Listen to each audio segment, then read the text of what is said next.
market is hot. Period. It is where there's smoke, there's fire, and there is fire. The market is hot. And recruiters and headhunters know that there's not a lot of unemployed people just walking the streets. The talent is inside of companies. And so they're looking for people who are employed. They're looking to see what you're doing through your LinkedIn and your social media and all of that stuff. And they find you and they give you the call, right? Because, there's not a lot of people just sitting at home looking for jobs. The talent is already inside of companies.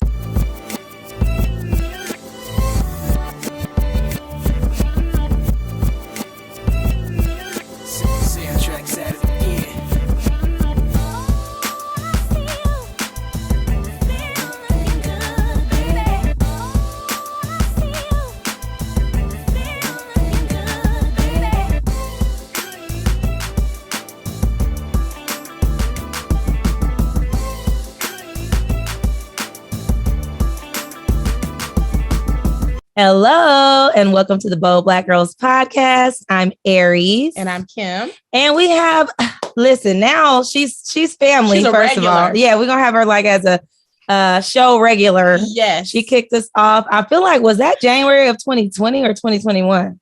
Was it 2021? Right? 2021, because we were in the pandemic already. Yes. So if y'all saw, if you didn't, go back and look at our January first episode in the month. We had our Bold Black girl, LaToya Haynes, who is let me get it right, Director of Racial Equity. Yes. At Intuit. And which is a new role that was created by and for her specifically. Anyway, so we were pleasantly pleased. Literally, this was just like yesterday. Literally. That she texted us and shared an article that she wrote. And I did see it on LinkedIn where Tia, of course, she's like, I don't know why.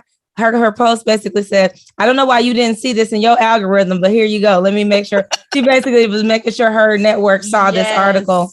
And so we're going to talk about it today, but welcome to the Bold Black Girls Podcast. My pleasure. Happy New Year and happy Black History Month. Yes, all of that. We're so excited to have you, see you. It's always a pleasure to have you on the podcast. You always come gem dropping and always giving us wisdom like our fairy godmother. Thank you so much. Happy to be here. Yes. So we're again. So what was the title of the article? So the title of the article is "Here's How to Get Black Employees to Stay Despite the Great Resignation." So first of all, let's talk about what is the Great Resignation. Wonderful. So the Great Resignation is this time period post-pandemic where many companies have started to see employees leave. They're making different decisions, not only on employment, but they're using their health and well-being to determine what are the best options for them. So people are leaving the workplace. A large portion of those people who are leaving, if they're not going to other companies, they're actually starting their own, entrepreneur gigs. They're turning their side hustles into their main hustles. And some people were leaving. I think, when I think about 2020 and some people might have stayed when they didn't want to stay too. And then they were like, all right, I'm ready to go now. Now, I made it through kind of that first wave. And now I'm going to still go. But there's something that's making them feel like I need to leave, A couple of things. People are realizing that they value their time, maybe with their families more than they do the job. And they're trying to find better roles that pay better. I think both of y'all are right. A lot of people quit and stayed because they were concerned about the streets. Like, what's happening? I don't know what's going on. How long is this pandemic going to last? It's better to stay where you are and be comfortable versus testing the waters. And now people have figured out, hey, there's a different type of job market happening right now. And, post the televised murder of George Floyd, companies are making different hiring decisions. They are open to now and tapping into those underrepresented minority job seekers, and they're willing to hire and they're willing to give you the title and the money. Absolutely. And I've even noticed some companies are actually hiring HR professionals to target URMs specifically to hire them and put them into certain roles. You got it. That's a trend that I'm starting to see. Yes. So because I know Kim and I, we had did an episode a couple weeks ago. Literally. We were like saying how we've been getting our DMs have been popping, on LinkedIn. Going down to the point where DMs. We had the same recruiter hit us up for the same role.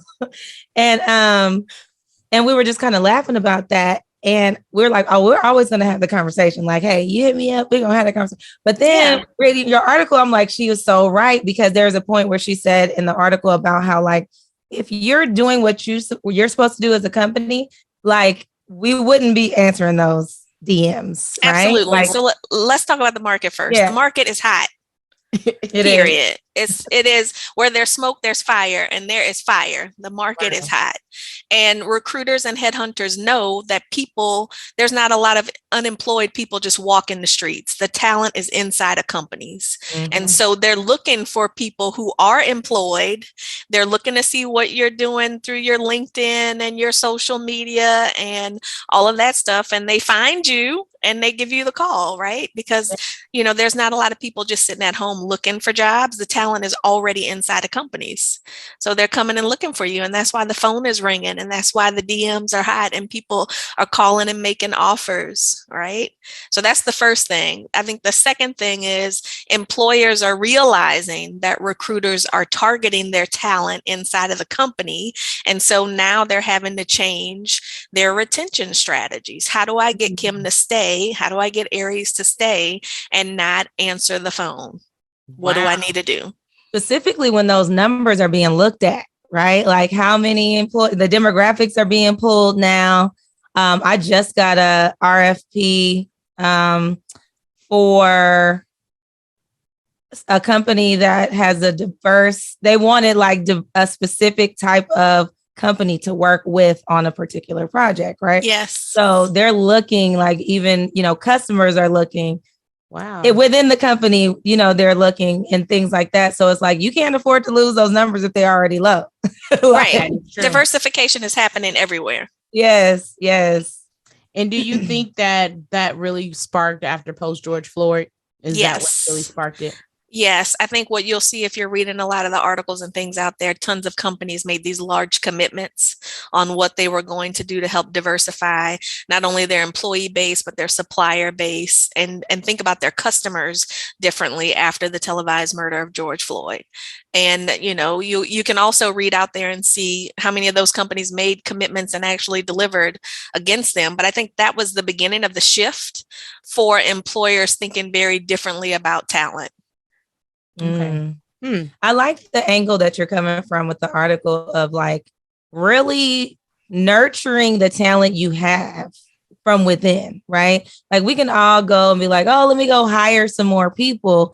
But if you have talent already in the company, good talent too, why wouldn't you like grow that and move them up within the ranks so that will help the trickle down effect of other people being like, oh, I can progress in this company, so let me stay. If you see that we don't got nobody in middle management, we don't have nobody in upper management, then what's the point? Let me just do my little time and get out of here because there's nowhere for me to go, within this company. So I think that was a really good point.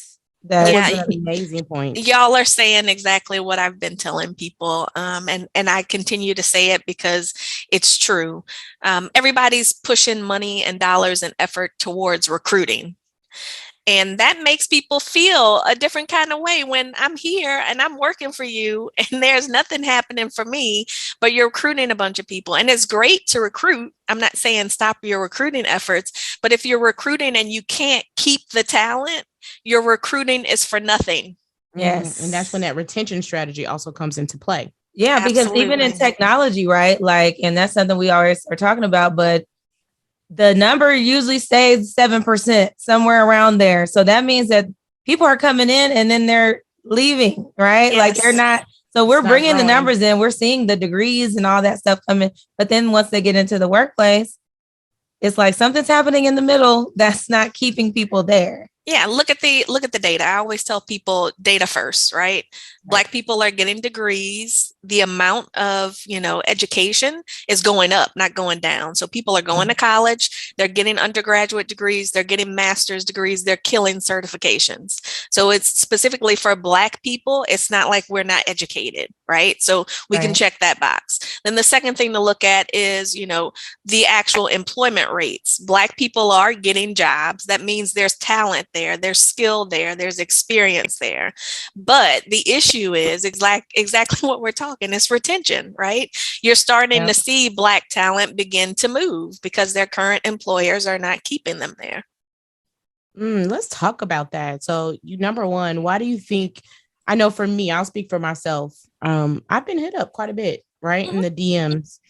And you did make a special point in that article that when employees know you're investing in them and they are valued and they have opportunities for growth, they won't answer the recruiters. That's right. Do you feel the breakdown is we're not being invested in, right? Is that part of a retention strategy that they're missing in that component? Because I know a company that I work for, they're trying to retain us, right? It's one thing to say it, but then it's also one thing to put it in action. But then how do you measure it and tie it back to keep them accountable? Right. So tell me, what are your thoughts about that? I think it's the two things that you said at the end, Kim. I think saying it is one thing, but you got to put your words into action, right? And there's got to be an accountability structure. So for me, what I would say is it starts with your relationship with your immediate manager. Are you having regular conversations? Are they developing you? Are you having career conversations, right? And then the second piece of that is, are they positioning you for career advancement and mobility? Right? Mm-hmm. If they just keep giving you work, right? Hey, Kim, you're doing such a good job. Let's throw 3 more projects at you. But they're not taking the next step to say, hey, I want to acknowledge Kim in, my performance conversations as a key contributor. She's doing amazing work. And I need to look for ways to not only recognize her skills and experience, but allow the company to get additional benefit for it. I need to put Kim in a stretch assignment so that I'm preparing her for the next step, whatever that level is, whether that's director, senior director, vice president, right? I think that's the piece. It's going that extra step and activating, right? It's one thing for your manager to say, Kim, you're doing good, keep doing good, right? Versus that manager opening doors and bringing your name into rooms that you're not in. I think that's the key, taking you to the next level, like take my name in the next room and make sure that people there are aware of the goodness that I'm giving you, manager, and make a way for me to get at that table. Instead of trying to stop you from moving forward. I'm going to get the offering plate for LaToya, okay? Listen, because that's something that people don't want to talk to their managers sometimes because they have managers that may be like trying to hold them back and maybe they don't want to lose them as the worker and put them in position to actually move. So we had this conversation before, but let's have it again. Right? Yes. We need to remind folks. If you don't have a good relationship with your manager, that's an issue, right? All roads lead back to the manager. So if you try to work around the manager, right, you think you're doing something, you're going to go stealth mode and work with somebody else. What is that person going to do? Hey, let me call your manager and see like if they support this, right? And then you hit another dead end. So you have to work the relationship with the immediate manager so that they will allow you to leave, and pursue internal mobility or whatever your aspirations are. So you have to do that. I think the second piece of it is you really need to start having those strategic career conversations, and they start with your manager, and then you need to tell other people so that you create what I call the ripple effect. Right. Right. So let's talk about the ripple effect in the Great Resignation, right? Yeah. You're doing great work inside your current employer. You're doing an amazing job, but you're the only person that knows that. Correct. Problem. Yeah. Right? Problem. And that's something I'll say for us as Black folks. I was just going to say sometimes we don't want to sound like we're bragging, right? Yes. Like about our work. And I learned the hard way. I'm not that person anymore. Okay. Like I'm gonna be like, so yeah, like when I did that one thing over here, you gotta you gotta share with the team, right? On the team calls when they say, I know for us, I'm in sales. So they'll be like, what wins did we have this week? Or things like that. And then I can always share something that happened that, I led this and then bring in other teammates and share that what part they contributed and things like that. And I think that getting used to doing that is going to be major because If you just over here like, somebody gonna find me doing this hard work. They with just my head down. They're gonna come to my house, look at my computer, and be like, look at this girl over here. So let's give all your listeners the two things they need to hear. Hard work gets you more work. Exactly. Number one, let's just say that, right? Yes. Game changer. Right. Hard work gets you more work. And the second thing that your listeners need to know is if you don't say it, nobody else will. Absolutely. So if you're not saying what you do well, other people won't say it.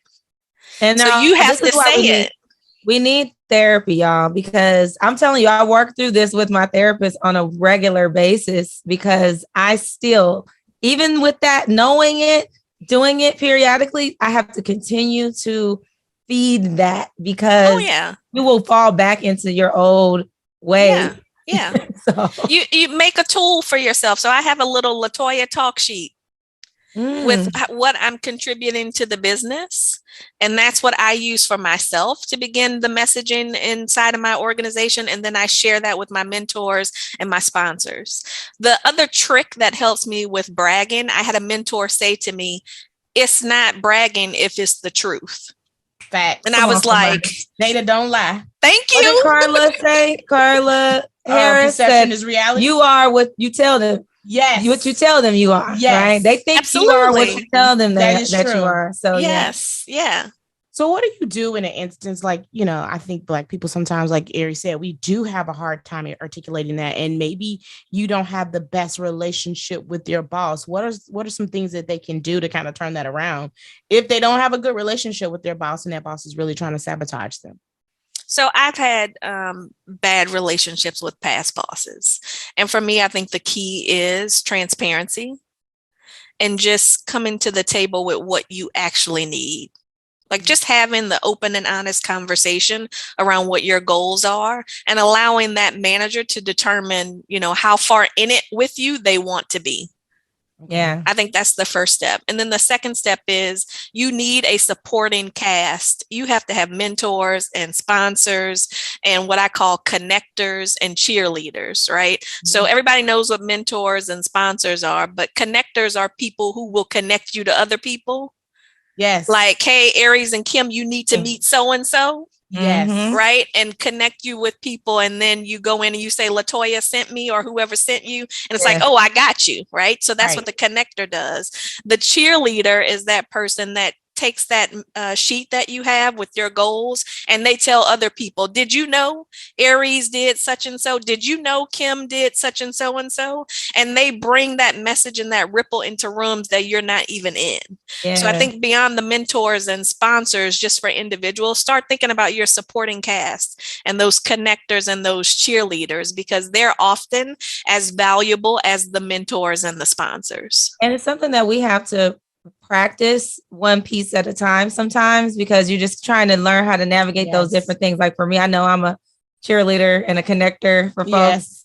And then like in the role that I'm in now, I've really been working all the different angles, like to make sure, and I've been seeing it. Like, I'm like, oh, I got coworkers who nominated me for things because of what they know that I do. You know, and what now I mean? that you see it, you believe it, right? And I'm like, oh my gosh, this is so crazy. So it's like when you start seeing it, then you can continue to do it more and like really grow in that space. Yes. And so, this also talks back to you what some points that you made in your article. One was invest in those relationships. Mm-hmm. That's really critical. And I know it's been a challenge for people, virtually, but honestly, it's actually a little bit easier virtually. Right. It is. It is. So for me, the investment, I think you make a different type of investment in different people, right? Some people, you may only touch them twice a year, and other people, it might be monthly or weekly or, a more frequent cadence. Mm-hmm. But now it's easier to connect with people. Everybody is doing everything virtually. Yeah. So you can easily, send a request for a virtual connection to do a 15-minute, right? Or you can do what I do, which is walk and talk. Like, let's just schedule a 30-minute meeting. I'm getting tired of video conferencing. Yeah. I love it. So let's do a walk and talk. I'm going to walk and talk to you at the same time. And often I'm walking the dog, right? But I'll schedule time just so that I'm on the phone and talking to someone and connecting. And I think the other thing is it needs to be easy. Like, stop scheduling these hours with people and trying to figure out how much content you need to have for an hour conversation, do a 20-minute walk and talk. 2 questions. I love that. That's the easy thing. Kim, how are you doing? I want to know how you're doing. Let's catch up, right? And then I have this one project I want your thoughts on. And that can take 20 minutes and you're done. It really can. It really can. And I haven't done any external networking this year, like my friend Aries, but my company is so big. I've just really kind of honed in and focused on my internal network. And I must say that I've been presented with some different opportunities, which kind of goes into your next section about creating opportunities. You made a statement, put Black people into jobs. She said, I'll say it again, Black people can't give you what they don't have the opportunity for. Woo, that's right. And I was like, that hit right and there. Had I not had that invested in a relationship with this one particular person, that opportunity, I would have never known about it. It would have never been presented to me and come before me, and I'm interviewing for it. So we don't realize the importance of those relationships, how they can create opportunities. Yeah, I think it's 2 parts. One is being able to articulate what you can do. And then the second part is having people that you can tell what you can do so they can make those connections for you. Like, wait a minute, there's a project over here that needs some of your goodness, right? And you're like, well, how do I get over there? Exactly. And then they tell you, right? So I think that's the piece of it. I think people are underestimating the value of telling people what your good stuff is and showcasing that and letting people, direct you to the places where you can do that thing that's your strength, and then more people see it and go like, I want more of Aries and Kim, right? I need them in all of the places. So you have to begin to think about who are the people that can connect you to the next opportunity. So this week I'm going to a conference for work, and they asked me to talk on the Women in Tech panel that we're having. And they're talking about advocacy, right? And like how we got like a customer that's going to be on the panel and one of our VPs on the panel about how they've advocated for people, So I took the angle of self-advocacy and how, specifically as a Black woman, like choosing to advocate for myself in the workplace and not just doing it the same old way and assimilating, right? It's like coming in the gates, like, this is who I am. This is what I bring. These are my skills. Are you going to celebrate it or not? If you're not, then I don't need to be here, kind of thing. But seeing that when I do walk in my true, authentic, all these things that we talk about, and really speak up for myself and do that and seeing it celebrated, it empowers me to continue to do it, right? Where people are like, yes, we love all of this Black girl magic. You know what I'm saying? I'll be like, well, good, because let me bring some more. It just keeps you thriving and going, when you see that other people are doing that. And I think that is some of the good stuff that you were talking about in here, as far as when I feel that way, I'm not quick to want to leave, right? Exactly. Like, I'm like, hey, let me leverage this influence in this space that I have within my own company. I'm not really looking to go outside of that. So that really does make a big I love that, Aries. And the other thing that I think about is the amount of other people that you are inspiring as you're doing that. Like when other people see you sit on this panel and see your level of comfort and see the experience that you have and the confidence that you have, they stand taller and start opening other spaces up for themselves and other people. So that's a part of that ripple effect. Especially when it comes to like Black employees, because I know we have some that just hide, like they don't really want to be seen. They're like, let me mind my business, do my little job. And then I'll be like, come on, guys, let's let them know we're here, and then they'll be like, you can let them know. We're going to see how that goes. you go first, Aries, and let's see what happens to you. Yeah. So it's like, as much as I get empowered by seeing it, it's like also, like you said, it's empowering others too. So it's a two-sided piece. And that, like, kind of what LaToya was saying, kind of goes back to like what you made a statement in your article. You said it's time when corporate America should rise to the occasion and present opportunities that make it worth staying. They'll see you and they say, you know what, this might be worth me staying. She's out here, she's influencing, she's having impact. That could even be a potential opportunity for me in the future.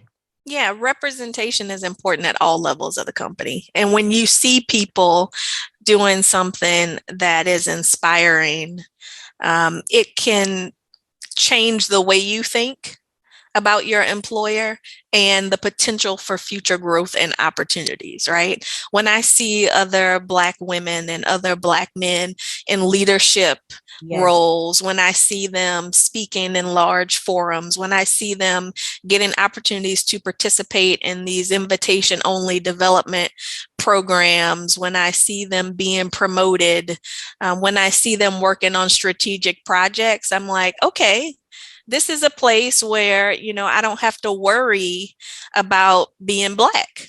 Right. That's true. And that makes a big difference for marginalized groups of people. When you see yourself represented in leadership, when you see people who look like you getting opportunities and getting an investment, it's like, okay, I might be able to get what I need here. Let's give it a try and see. Yeah, I like it. It was so many good points. And I love for me, relationships is everything. I'm big on networking and building those strong connections, right?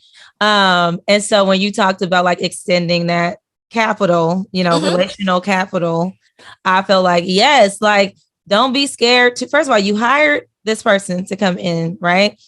So you trust that they're going to do this job, but then you may not trust that they're going to, it's like, do you trust or don't you trust? Like, if you're going to bring me in, allow me to get in this space. Like, you look at my skill set, look at what I'm bringing to the company and the value I'm adding, and allow me those opportunities to meet those people, right? Don't hold them so tight that you're Sponsors have to go all the way. Exactly. Right. This is a zero-sum game, all or nothing. Put all the chips in or don't sponsor.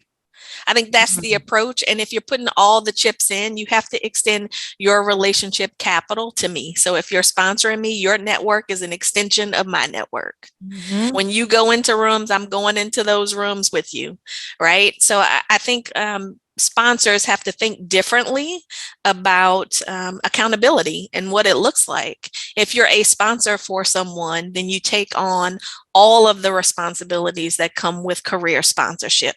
That means I need to know what your goals are. I need to have a conversation with your immediate manager about those goals. And I need to advocate for you in the rooms when we're doing all of the performance things. I need to be able to say as your sponsor, no, that's Aries' job.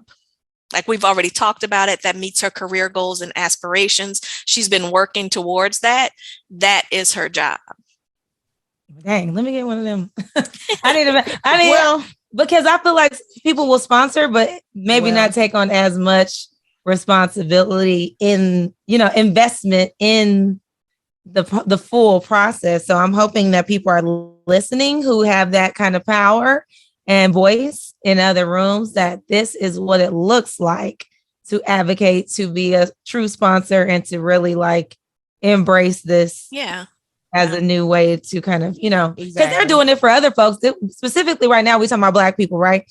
But when it's somebody else that people want to do that for, they don't have no problem doing it. So I just feel like, and I think it comes down, Aries, to the point that you made earlier. It's about the relationships, right? Yeah.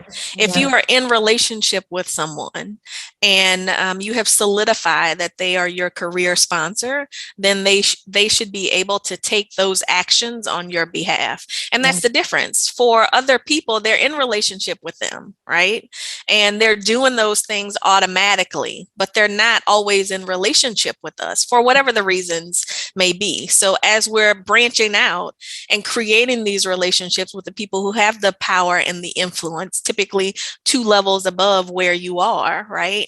Then they need to do the same thing that they do for others for you. I agree. And I read an article recently saying that, I don't want to quote the actual number, but it was basically saying that like Black women are just, we don't have as many sponsors as others. And that's a problem. I think we're over mentored and under sponsored. You said it. And it's the truth. It is. And so cultivating relationships is really critical and key, I think. Thankfully, I have a good personality where I'm able to do that. But for those who aren't, like, what would you tell them to inspire them? Because I have a few people that I'm sure are listening and that are not necessarily comfortable, being intentional with cultivating those relationships. What would you tell them? 2 things. The first thing is closed mouths don't get fed. Come on. So you, at some point, if this is the place where you want to grow, you have to do something different. I mean, just reflect and think on whether or not being silent has gotten you what you need. I'm sorry, but that's the question, right? Your mouth. And then the second thing is one-on-one. Like, you don't have to do it in front of a group or stand up at a, big town hall or a large forum inside the company and scream across the room, Aries, I want you to be my sponsor. Like, it doesn't have to be like that.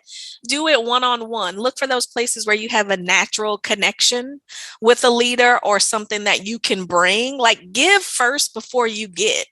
Right. So bring something to that leader that maybe they're not aware of. It could be articles and information. It doesn't have to be something that's large. I think that's the other misconception. Most people think, hey, this person is a director or a VP. I need to come with it. I need to have like a $500,000 cost avoidance or something to get their attention. It doesn't have to be something that large. It can be, hey, I saw this article and I thought it was something that, maybe your team or you could get something from, right?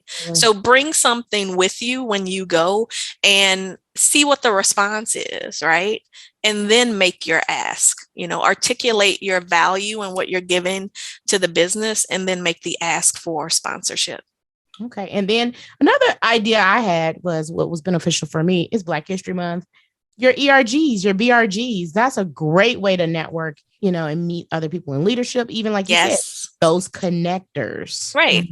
So just attending those events or even helping to volunteer to coordinate those events. You don't realize or asking them to come to the event with you. Yes. Like, hey, it's Black History Month. Why don't you come and listen to this panel? Right. I like it. I love it. I've definitely leveraged that before, kind of being like, hey, this thing is happening. Would you like to join me? Or I have an extra ticket to this event, or something like that. And that's a good way just to kind of build a little bit more of a personal connection. And if they say they can't make it, share your notes after. Right. These are some of the things I learned. Feel free to share it with your leadership team. There might be something of value for one of them in there. And everything is recorded now. So here's the link to the recording. You got it. Yes. So I do want to take one last shift. In the article, you talked about in terms of the Great Resignation, which I feel like has been something that stood out for Black people. We're kind of waking up to is our wellness. Yes. Our mental well-being. You said Black wellness means having a job that pays fairly, opportunities to grow, and benefits to support your mental and physical health.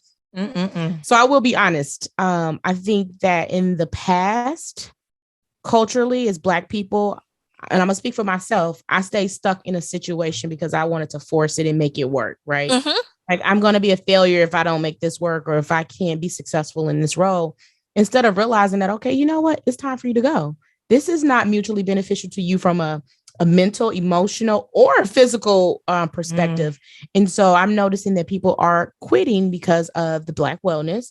And after George Floyd, I think we really have just woken up to that. Yeah. The need of wellness. And I love to know your thoughts, because I know people who stay stuck in roles because they're afraid to leave, knowing when to go when it's impacting your wellness, and not to force it. Well, I'll speak for myself. I have stayed in roles where they were not the best thing for my mental health or my physical health, because, the fear of letting go seemed heavier than actually putting myself in a better situation. I think sometimes we get stubborn and hard-headed, like, I'm gonna make it work, right? I'm gonna do all the things. I'm gonna, slay all the dragons and make this an amazing. I got this in church today. I'm gonna make this amazing, right? We need to start calling red flag on the play. Flag on the play. Exactly. So for me, what I will say, is sometimes you got to take that extra step, right? Get the therapist, get you a Black therapist if you need one, right? And be mindful of the things you are losing and staying in toxic employers, right? Like, just take stock of it. you could find a job anywhere, right? Anybody can find a job, right? We've proven that over and over again. You can go all the way down through your ancestry. We know how to get a job, 3 and 4 jobs if we have to make it work for ourselves and our family. So that's not an issue. But I think what's different now is people are starting to take stock of their well-being, both health and financial well-being, and we're making better decisions for ourselves, right? We are focused on creating generational wealth. We are focused on living as long as we can with our mind and our sight and our teeth and all the things that are important for you to function, right? We don't want to be here. We can't take care of ourselves and contribute to the world. So I think that's the difference. And with that, I think we're looking differently at opportunities. We're asking about medical benefits. We're asking about financial benefits.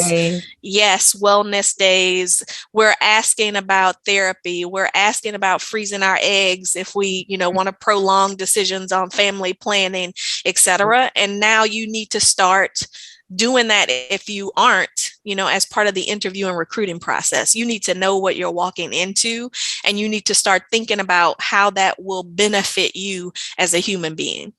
And that's something that we've been talking about, just different things on for us. So like as the Black employee, we need to be aware of what's available to us and where we need to maximize those benefits, right? But if you're an employer and you're trying to keep some Black folks around, you need to read this article. What is the name of the article again? The name of the article is Here's How to Get Black Employees to Stay Despite the Great Resignation. Because it is specific, and I think we need to quit the blanket statement. Of course, we're going to do the people of color and all that, but when it comes to Blackness, there are different nuances that specifically if it's a Black woman, that we have responsibilities over. There's things that we care about. And so just start educating yourself on that before you start trying to bring truckloads of more Black people into your company. I agree. And follow LaToya Haynes on LinkedIn. She be out here in these streets nowadays. She used to be real low key, and now, got her out here. She got the articles going. Yes. We're here for it. We're going to always celebrate that. I'm like, relevant. Do you have time? Let's talk about this article. So thank you again, LaToya, for joining so the much. Black Girls. You're always welcome anytime. My pleasure. I'm happy to come anytime. Y'all call me. Listen, you always come to listen like a fairy godmother, literally. I'm like, okay, I can take this back next week. Girl, and you wrote that article. I said, you better start writing some more articles. Right. I was like, so what was the process? Like, did it just flow off here? Literally, I'm reading it like, okay, now, did she go to school for this? For journalism? Because if y'all know, every once in a while I get a good rat-a-tat-tat out there. Yes. So, No, thank you again. Article. And we'll definitely put a link to the article in this episode. So thank y'all so much. And I will be slacking it around the company tomorrow.